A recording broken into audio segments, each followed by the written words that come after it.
নমস্কার, আপনারা দেখছেন এই মুহূর্তে খবর সারাদিন সরাসরি। আমরা এই মুহূর্তে রয়েছি রাজগঞ্জ ব্লকের গাজলডোবা সংলগ্ন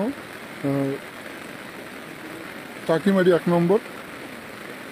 আপনারা দেখতে পাচ্ছেন তিস্তার এই ভয়াবহ রূপ, আতঙ্কে রয়েছেন এই টাকিমারি এলাকাসহ গাজলডোবাবাসী।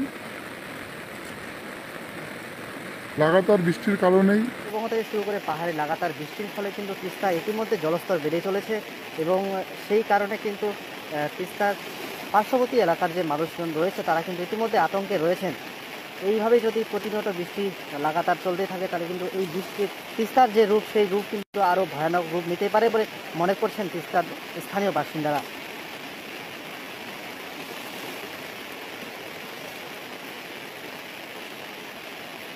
গত বছর আমরা দেখছিলাম যে তিস্তার আরেক ভয়ানক রূপ আমরা দেখেছিলাম। তিস্তার যে সিকিমে চুংথাং বাঁধ ভাঙার পর যে বন্যা হয়েছিল সেই বন্যার মতোই কিন্তু পরিস্থিতি প্রায় ঠিক বলে বলা যেতে পারে।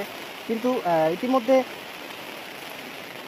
তিস্তার জলে যে আধিকারিকরা রয়েছে তারা কিন্তু ইতিমধ্যে সেই পরিস্থিতি কিন্তু সামাল দিচ্ছেন এবং জায়গা যে বাঁধগুলো রয়েছে সেই বাঁধগুলো কিন্তু পুনর্নির্মাণের কাজ চলছে এবং যেই বাঁধগুলো প্রায়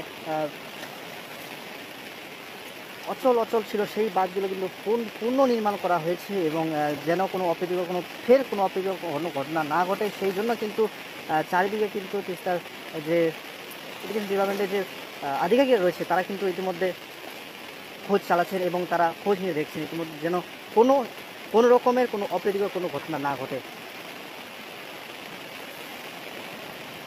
আপনাদের জানিয়ে রাখি উত্তরবঙ্গ এবং পাহাড় জুড়ে যে এক নাগারে বৃষ্টি, সেই বৃষ্টির ফলে কিন্তু ইতিমধ্যে তিস্তার রূপ কিন্তু প্রায় ভিন্ন হয়ে চলেছে। তিস্তা কিন্তু ইতিমধ্যে ভয়ানক রূপ নিচ্ছে এবং সেই ভয়ানক রূপের দরুন কিন্তু তিস্তার পার্শ্ববর্তী এলাকার যে স্থানীয় বাসিন্দারা রয়েছেন তারা কিন্তু আতঙ্কের মধ্যে রয়েছেন। তারা মনে করছেন এইরকম বৃষ্টি যদি প্রতিনিয়ত আরও লাগাতার হতেই থাকে তাহলে কিন্তু এই তিস্তার ভয়ানক রূপ কিন্তু আরও ভয়ানক হতে পারে।